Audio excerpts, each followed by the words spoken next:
day 20 floss tube. Let's find out what we've got in today's package. Oh, amazing. Today we've got another really special video episode from Jacob to look forward to, where he's going to be talking and showing us another sampler from his collection. So you can head on over to his YouTube channel to enjoy that for today. Floss of the day.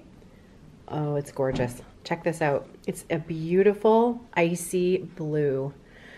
Along with our Yonder and Blue Moon, this fits into that palette. It's called Thin Air, and it's gorgeous.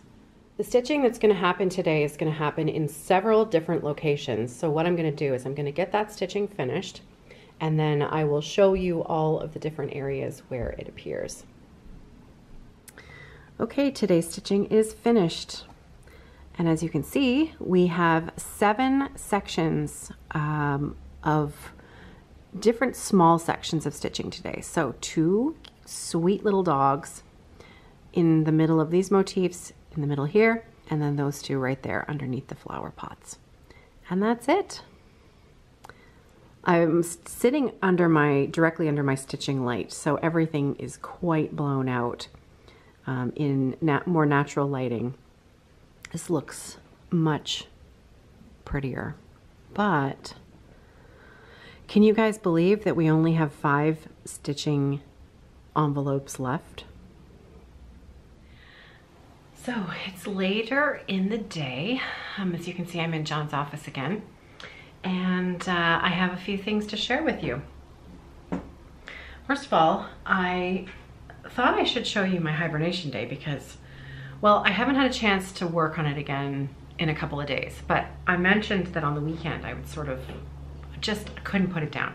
So I thought I would show you.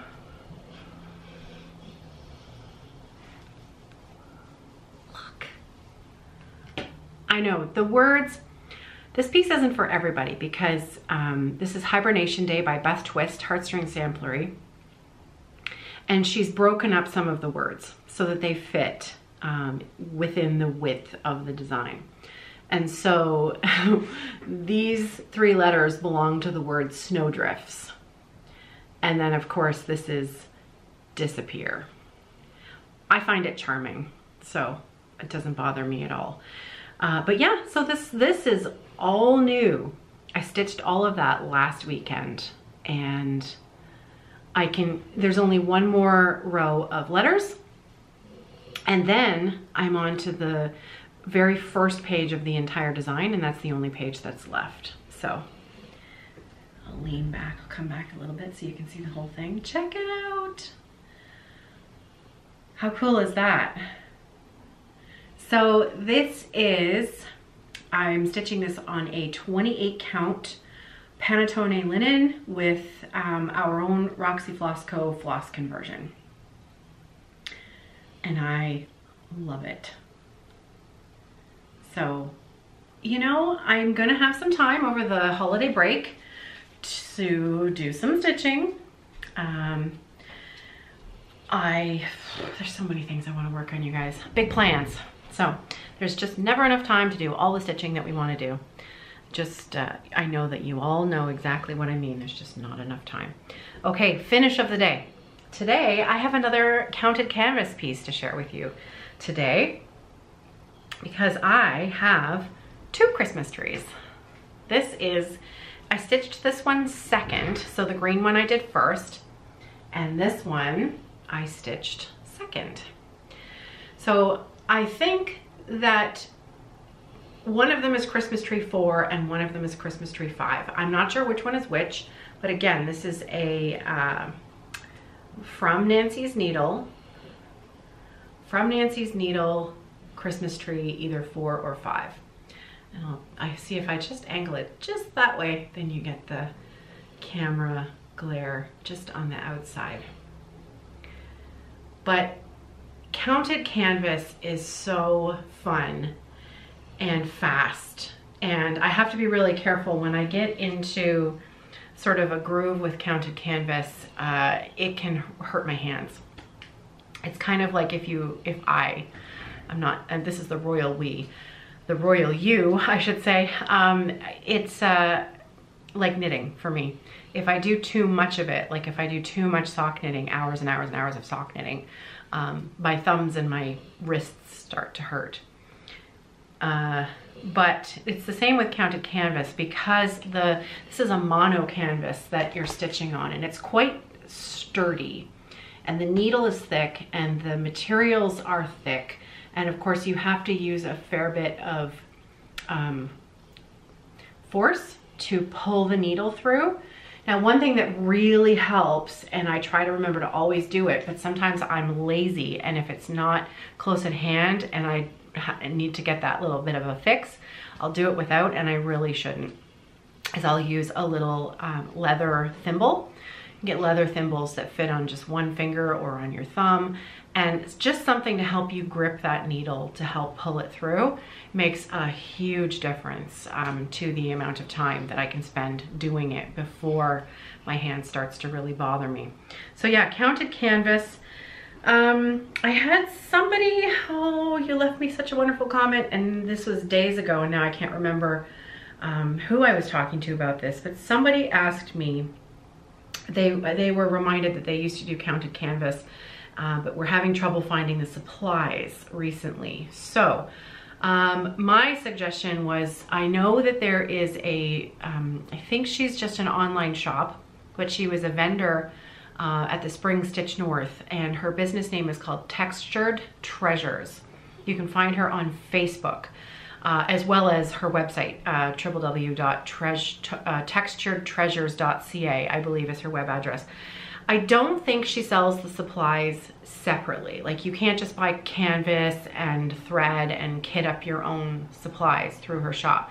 She sells pre-kitted designs, and I think many of them are actually her own designs. They're gorgeous. She may be a good resource, though, to perhaps order supplies through her if you are a counted canvas aficionado and you are looking to buy these.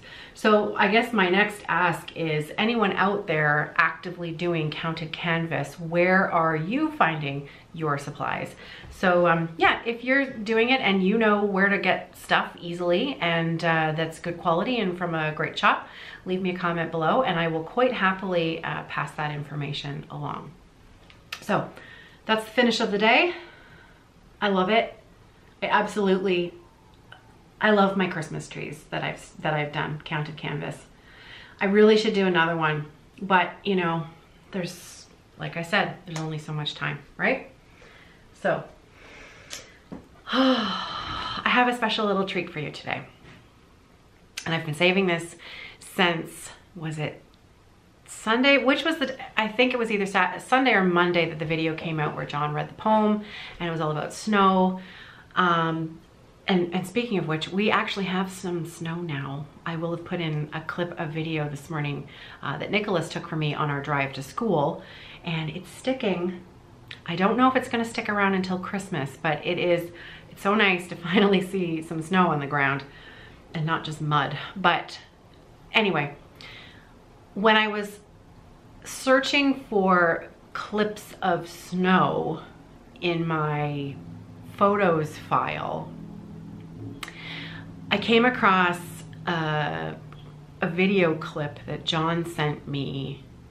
It probably would have been 2 years ago, from when he and Nicholas went over the ice to the cottage.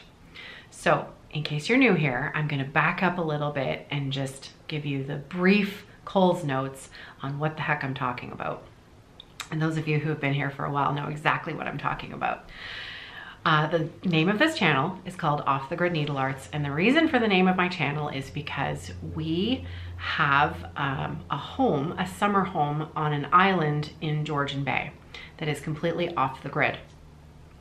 We were incredibly fortunate in that my in-laws, John's parents, bought some land on a small island in Georgian Bay back in the late 60s. And they bought 2 plots of land, and very generously, when Nicholas was just a baby, they gifted the second plot to us. My husband cleared some of the land and built our small cottage on the land himself. He he designed it, he built it with some help. We had a couple of very handy people come up there and help us. We had a plumber come and stay on the island for about 3 or 4 days and do the plumbing up to code. Everything was inspected and has been done properly, but my husband built it. And it is completely off the grid. And I've got numerous videos here on this channel about our home there. And I used to live there in the summer. And when I started this channel, I was living there in the summer, and it seemed like an appropriate name to name this YouTube channel. So the interesting thing about this island is that it is, of course, it's an island, and it's in I say northern Ontario. It's sort of mid-northern Ontario, because Ontario is a huge province where the vast majority of the people live quite southernly in the province. So sort of the Georgian Bay area we call it going up north, but people who live up north, they laugh because it's not really up north. Excuse me, but I think you know what I mean. So anyways, if we're lucky enough in the winter time, if it is cold enough, if it is a hard enough, cold enough winter with enough cold temperatures for a long enough period of time, enough of the ice will freeze that you can actually walk or snowshoe over to our cottage. Because if it's not cold enough, if the ice doesn't form properly, there's no way you can get there. It's just not safe. So there are ways to tell that the ice is safe. There are ice reports put out by Environment Canada, and John very carefully checks them when he's planning a trip. And it measures, using radar, it measures the depth of the ice. And so he knows exactly how thick the ice is along the route that they will travel. And they do, he does it properly, where everybody ties on with ropes. All of the people who go, they tie on with ropes to each other. They take sleds to carry the goods with them. And it's about, I think it takes him about an hour and a half to get over there from where they park the car to actually get to the cottage. And they'll load up the wood stove, get the place opened up and warmed up. They won't have running water for the weekend, so he has to, they have to use snow for dishes, melt snow on the wood stove for dishes and things like that. So, and of course he has to carry in drinking water. So the reason I'm telling you all of this is because when I was looking up those videos to find some clips of snow, I found a clip from 2 years ago that John texted me when he was going over with Nicholas, and they'd gotten to the cottage, and he was sending me some video to show me that they had arrived safely, and Nicholas was having a bit of fun.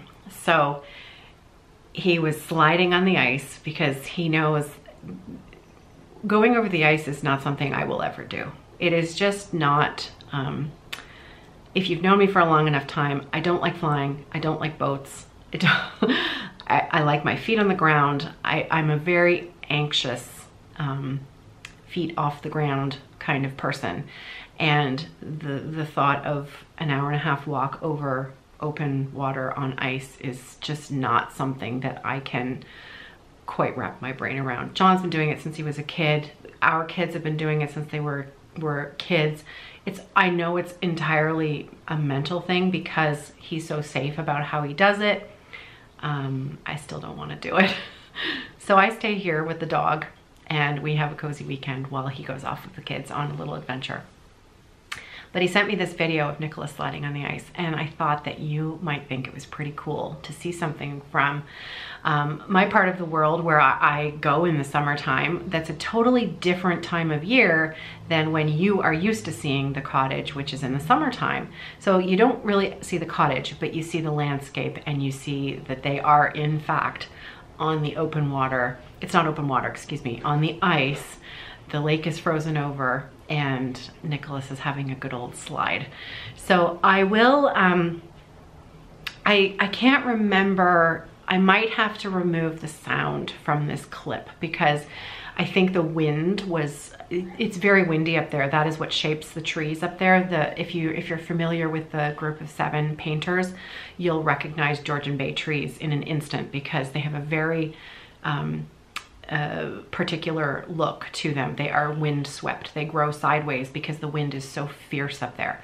So not only do you have to check the ice report, you also have to check the weather report.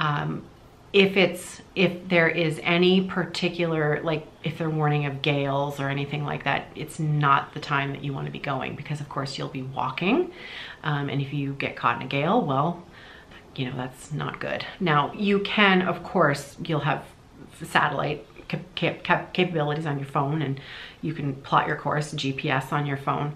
But again, it'd be a pretty miserable trip. And I mean, nobody wants to be out in gale force winds. It's dangerous, right?